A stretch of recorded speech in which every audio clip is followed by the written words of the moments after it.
और सुबह ईद होने वाली है, चांद हो चुका है, चांद हो चुका है, सुबह ईद होने वाली है। उमर इब्न अब्दुल अजीज की बीवी कहती है देखो आपके पास भी कपड़े नहीं है पहनने को, मेरे पास भी नहीं है, हम और आप तो पुराने कपड़े पहन लेंगे, लेकिन बच्चा नए कपड़े की जिद कर रहा है, बच्चे के लिए तो नया कपड़ा होना चाहिए, पड़ोस के बच्चे नए कपड़ा पहनेंगे और अमीरुल मोमिनीन का बेटा पुराने कपड़े।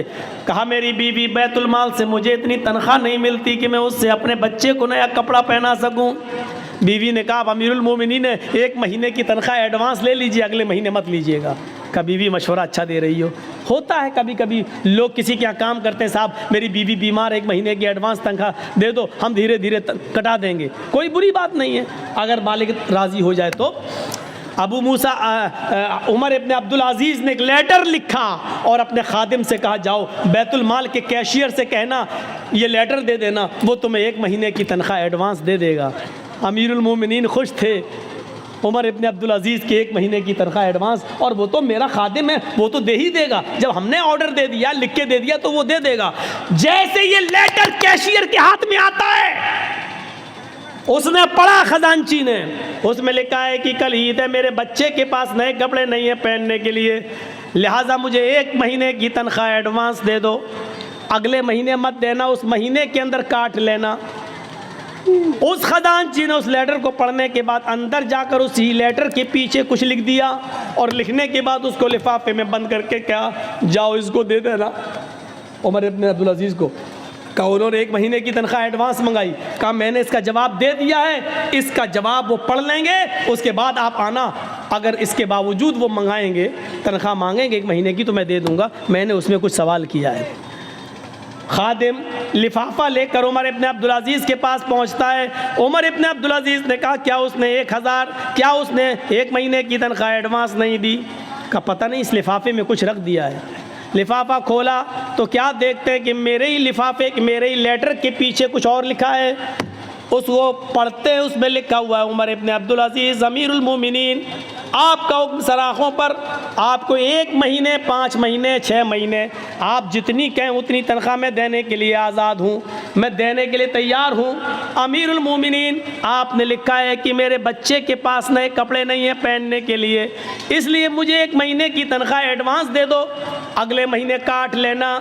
लेकिन आपने ये नहीं लिखा अगले महीने तक अगर आप जिंदा न रहे, अगला महीना शुरू होने से पहले अगर आपका इंतकाल हो गया तो 1 महीना जो एडवांस तनख्वाह आपके पास जाएगी, इस तनख्वाह को वापस कौन करेगा?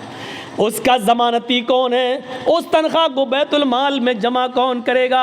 काश ये वाक़यात मोदी ने पढ़े होते, ये वाक़यात योगी ने पढ़े होते तो उनको पता चलता कि इस्लामी हुक्मरानों की तारीख कैसी गुजरी है। ये बेचारे 10-10 और 20-20 लाख का सूट बूट पहनकर अमेरिका के प्राइम मिनिस्टर का स्वागत करने वाले लोग क्या जाने कि हुकूमतें कैसे चलाई जाती हैं। हुकूमत चलाना सीखना है तो सीखो उमर इब्न अब्दुल अजीज़ से, सीखो हज़रत उमर फारूक से, और उन्हीं से सीखी थी महात्मा गांधी जी ने। इसीलिए तो कहा था बापू ने कि अगर देश में खून खराबा बंद करना चाहते हो, अमन सुकून चाहते हो तो हज़रत उमर फारूक जैसा कानून नाफिज कर दो, देश के अंदर खून खराबा बंद हो जाएगा। ये महात्मा गांधी ने जुमले कहे हैं, सत्य और अहिंसा के अंदर आज भी लिखे हुए हैं। मेरे भाइयों, आज सूरत हाल ये है कि विजय माल्या बाहर बैठा हुआ है, देश की ये सारी चीजें लेकर बाहर बैठा हुआ है।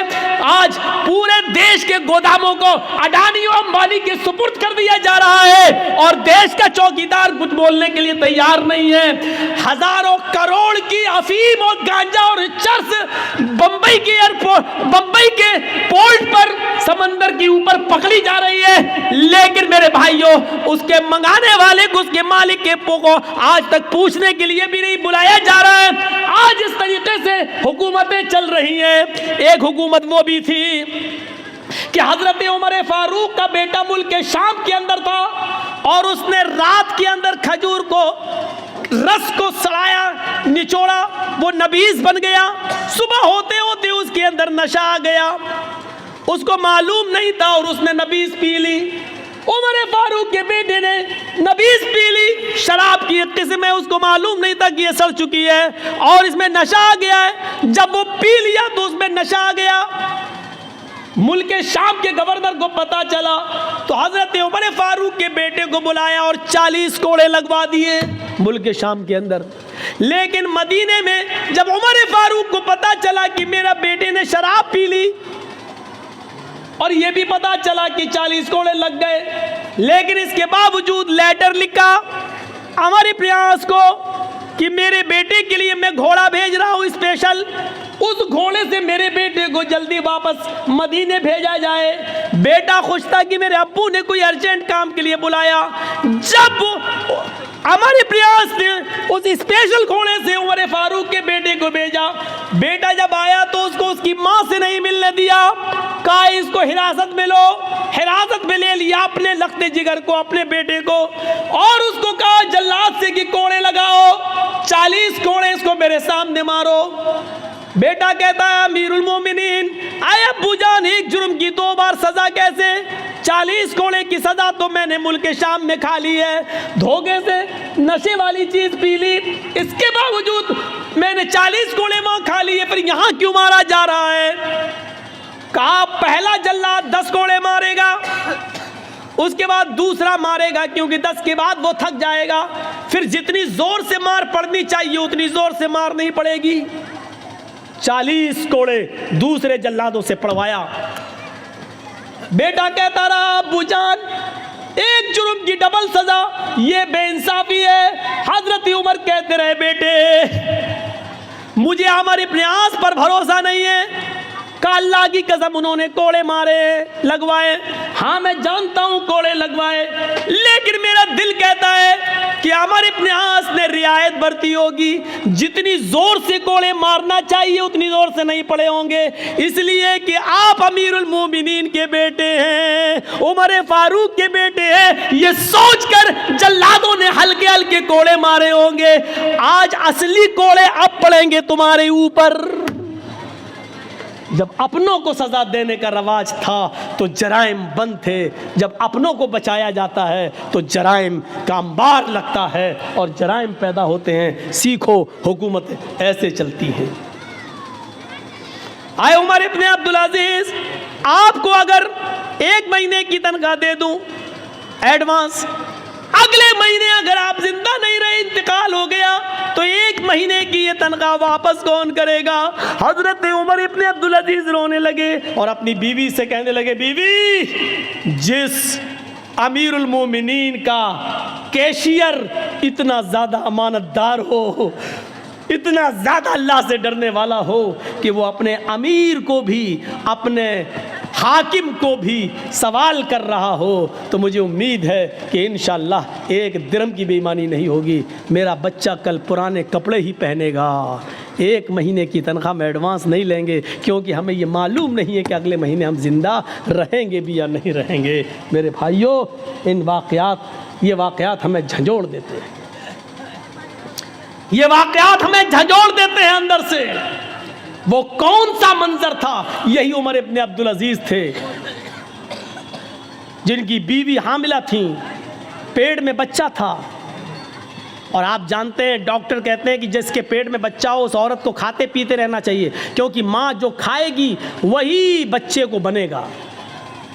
लेकिन यहाँ 4 दिन से माँ को कुछ नहीं मिला। डर हो गया कि ये बच्चा कहीं मर न जाए पेट में। माँ खाएगी तो बच्चे को लगेगा, जब माँ ही भूखी है तो बच्चा तो वैसे ही मर जाएगा। उमर इब्ने अब्दुल अजीज की बीवी कहती है अपनी खादिमा से, खादिमा तुम्हारे मालिक तो मुझे कुछ देंगे नहीं, ऐसा करो बैतुल माल से में चली जाओ, और सुनो ये वाक़या झंझोड़ देगा। बैतुल माल में चली जाओ, 1 प्याला दूध वहाँ के खजानची से, कैशियर से ले आओ, देखो अगर मैंने दूध नहीं पिया, कुछ खाया नहीं, तो पेट का बच्चा मर जाएगा जो अमानत है।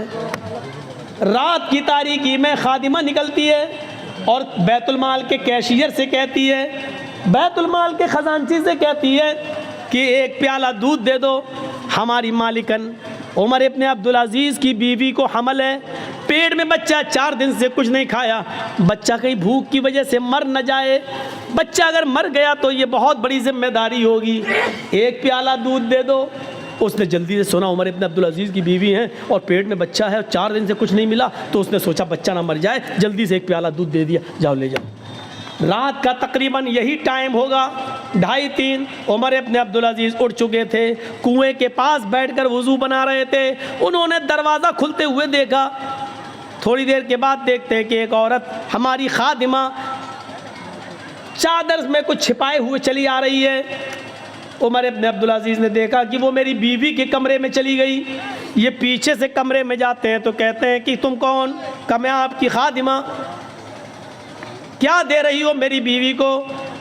क्या देखते हैं कि मेरी बीवी के हाथ में दूध का प्याला है।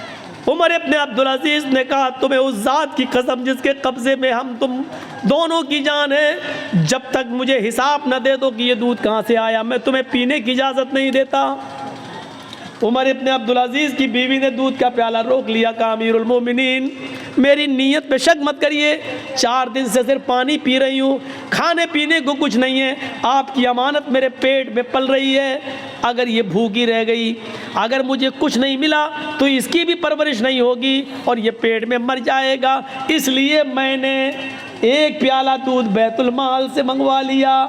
फरमाया मेरी बीवी, बैतुल माल के 1 प्याला दूध को लेने के लिए हमें बैतुल माल के सारे मुसलमानों को जमा करना पड़ेगा। जब वो हमें खुशी खुशी इजाज़त दे दें कि 1 प्याला दूध तुम अपनी बीवी को दे सकते हो, तब तुम्हारे लिए जायज़ होगा। बिना उनकी इजाज़त के हम तुम्हें दूध नहीं दे सकते। का अमीरुल मोमिनीन, आपने इतने दिन खिदमत की है, क्या आपको इजाज़त नहीं देंगे? देखिए मुझे डर है कि ये बच्चा कहीं मर न जाए, इसलिए मुझे पीने की इजाज़त दीजिए। अच्छा चलिए उधार ही सही, जब आपको तनख्वाह मिलेगी तो 1 प्याला दूध वहाँ वापस कर दिया जाएगा। उमर इब्न अब्दुल अजीज़ कहते नहीं नहीं, ये बिना इजाज़त के दूध लिया गया है, इसलिए इसको भी लेने के लिए इजाज़त लेना पड़ेगी। ये दूध यहाँ लाओ। जब छीनने लगे तो बीवी देना नहीं चाह रही थी और कसम देकर कहती है आपको अल्लाह का वास्ता 1 प्याला दूध पीकर इस बच्चे की जान बचा लेने दीजिए मुझे। उमर इब्न अब्दुल अजीज़ ने दूध का प्याला छीन कर दोनों हाथ उसके छोड़ दिए और छीन ही लिया और अपने हाथ में लेने के बाद कहा हरगिज़ नहीं। कहा अमीरुल मोमिनीन, फिर आप यकीन कर लीजिए कि ये बच्चा मर जाएगा, यकीन कर लीजिए कि ये बच्चा मर जाएगा। उमर इब्न अब्दुल अजीज़ ने कहा अगर ये प्याला तुम्हें दे दूं तो? कहा फिर इस बच्चे के बचने की उम्मीद है। उमर इब्न अब्दुल अजीज़ कहते हैं आंखों में आंसू आ गए। कहते मेरी बीवी, मुसलमानों की अमानत में ख़यानत करके 1 प्याला दूध तुम्हें देकर पिला दिया जाए और उसको पीकर ये बच्चा ज़िंदा है, ये बच्चा ज़िंदा रह सकता है, तो अपने इस पेट के बच्चे से कह दो कि मुझे तेरी ज़िंदगी नहीं चाहिए। अपने इस पेट के बच्चे से कह दो कि मुझे तुम्हारी ज़िंदगी नहीं चाहिए। बीवी, पेट में बच्चा मरता है तो मर जाए, मुझे इस बच्चे की मौत गवारा है, लेकिन अमानत में ख़यानत गवारा नहीं है। 1 प्याला दूध की बेईमानी हमें कबूल नहीं है। गए और बैतुल माल में वो दूध जमा करके बैतुल माल के कैशियर को नौकरी से हटा दिया कि तुमने मेरी इजाज़त के बगैर ये दूध कैसे दिया। इन वाक़यात की रोशनी में हम कैसे लग रहे हैं, और इन वाक़यात की रोशनी में हम तो छोड़ो मोदी और योगी कैसे लग रहे हैं। इन वाक़यात की रोशनी में मेरे भाइयों हम सब तसव्वुर करें, हम सब देखें, हम सब सीखें, हम सब जानें। और लाल बथानी वालों, हम बार बार तुम्हारा नाम लाल बथानी कह रहे हैं। नाम उन्हीं का लिया जाता है जिनसे मोहब्बत हो, नाम उनका लिया जाता है जिनके बारे में दिल में जगह हो। मैं इसलिए कह रहा हूं क्योंकि आपके बारे में कुछ तो गलतफहमियां मेरे दिल में डाली गई। 15 साल से हमसे बराबर कहा जा रहा उधर मत जाना, उधर मत जाना, और मेरी खोपड़ी में नहीं बैठ रहा था कि कौन लाल बथानी। 15 साल हो गए, हमारे जहन में नहीं आ रहा। अरे वहाँ तो ऐसा होता वैसा होता। अब मैं माइक में हूँ, मैं बताऊँगा नहीं, वो सब रिकॉर्ड हो जाता है, इसीलिए मैं मना कर रहा था। ऐसा होता वैसा होता, कोई नहीं इस दुनिया के अंदर, सुन लो, कोई इतना नेक इंसान नहीं है कि जो इतना बड़ा नेक हो कि नेकियों में उसने फरिश्तों को फेल कर दिया हो। कोई इतना बड़ा नेक भी नहीं है कि उसकी इबादतें इतनी ज़्यादा हो कि उसने फरिश्तों को से आगे निकल गया हो। और इस दुनिया में कोई इतना गुनाहगार भी नहीं कि गुनाहों में उसने इबलीस से भी वो आगे बढ़ गया हो। सुन लो, हम और आप बीच में हैं। न तो इतने नेक हैं कि हम जिब्राइल को फेल कर दें, न इतने हम नेक हैं कि फरिश्तों की इबादत से पड़ जाएं, न इतने बड़े हम गुनाहगार हैं कि हम इब्लीस को पीछे कर दें।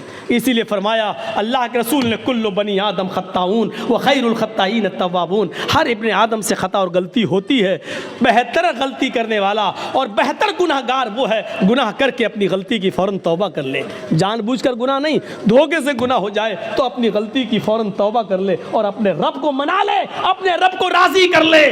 लाल बतानी के लोगों, सुना है मैंने, अल्लाह करे कि ये चीज़ गलत हो, अल्लाह करे जिसने मुझे बताया हो ये चीज़ गलत साबित हो जाए। सुना है कि जहां भू माफियागिरी चलती है, जहां हम दूसरों की ज़मीनों पर कब्जा किए हैं, ज़मीन मेरी 4 बीघा है और हम 20 बीघा के मालिक बने बैठे, जहां ये बुराई हमारे अंदर है, वहां शराब नोशी भी बहुत ज़्यादा बड़ी हुई है हमारे समाज में, मुआशरे में। जिसने मुझे बताया, अल्लाह करे कि ये खबर गलत हो, लेकिन अगर सही है तो समझ लो कि ये बहुत बड़ा जुर्म अजीम है। अभी सुन लिया, हज़रत उमर फारूक ने अपने बेटे को भी कोड़े लगाए और क्या कहा कि मुझे अमर इब्ने आस पर शक है, ऐसा हो सकता है कि उन्होंने रियायत बरती हो। मेरे भाइयों, शराब इतना बड़ा जुर्म अजीम है, पहले तो ये हराम नहीं हुई, और जब हराम हुई तो आपको मालूम होना चाहिए इसको किसी मजबूरी में और किसी बीमारी में भी पीने की इजाज़त नहीं दी अल्लाह के नबी सल्लल्लाहु अलैहि वसल्लम ने। शायद आपको मालूम होगा, उमर फारूक का ज़माना था, अमीरुल मोमिनीन का ज़माना था, उसमें एक बहुत बुजुर्ग एक सहाबी थे जिन्होंने बहुत लंबी उम्र पाई है। उस सहाबी का नाम है कुदामा इब्ने मज़ून, सहाबी का नाम है कुदामा इब्ने मज़ून। बहुत बुजुर्ग हो गए थे, इन्होंने अल्लाह के नबी का ज़माना भी पाया, फिर नबी अकरम के इंतकाल के बाद अबू बकर खलीफा बने, उनके भी ज़माना पाया। अबू बकर के बाद उमर फारूक आए तो उमर फारूक का भी ज़माना इन्होंने पाया। उमर फारूक के दौरे खिलाफत में ये काफ़ी बूढ़े हो गए थे, बहुत कमज़ोर हो चुके थे। ये अपने बच्चों के सहारे उठते थे और चलते थे, मस्जिद में जाते थे। कभी कभी जब तबीयत ठीक होती थी तो लाठी का सहारा लेकर मस्जिद में अपने आप पहुंच जाते थे, लेकिन चलते थे लाठी लेकर ही। एक रात में इनको बहुत शदीद दर्द हुआ और उस दर्द ने इस बुजुर्ग सहाबी को की नींद हराम कर दी। करवट तक बदलने में बेचैनी हो रही थी, दर्द से कराह रहे थे। लेकिन सवाल यह कि रात में तबीब कौन मिलेगा, हकीम कौन मिलेगा, नहीं था। तो घर में पुराने ज़माने की एक शराब की बोतल रखी हुई थी। किसी ने कहा, कुदामा इब्ने मज़ून से, घर में किसी फ़र्द ने कहा कि एक काम करिए अब्बू, ये थोड़ी सी शराब आधी बोतल पी लीजिए, इतनी पी लीजिए कि आपको नींद आ जाए।